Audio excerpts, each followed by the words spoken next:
যান সেই ব্যক্তি। স্রোতস্বিনী নদীতে ভেসে যাচ্ছিলেন নিমিষেই।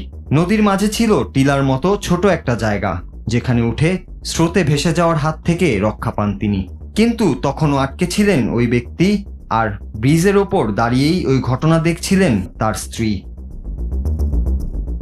ঘটনাটি ভারতের কর্ণাটকের। স্থানীয়রা ওই পথ ধরে যাওয়ার সময় দেখতে পান নদীর মাঝে টিলায় আটকে আছেন এক ব্যক্তি, আর তার স্ত্রী দাঁড়িয়ে আছেন ব্রিজের ওপর।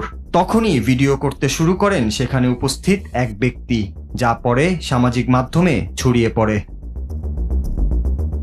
কর্ণাটকের যাদগির জেলার কাদলুর গ্রামে কৃষ্ণ নদীর ওপরের একটি সেতুতে ঘটে ঘটনাটি। স্থানীয়রা ওই ব্যক্তিকে আটকে থাকতে দেখে উদ্ধার করার জন্য এগিয়ে আসেন। একটা লম্বা দড়ি ছুঁড়ে দেওয়া হয় সেই ব্যক্তির দিকে। তারপরই সেই দড়ি বেয়ে ফের সেতুতে উঠে আসেন তিনি। তারপরই শুরু হয় দোষারোপের খেলা।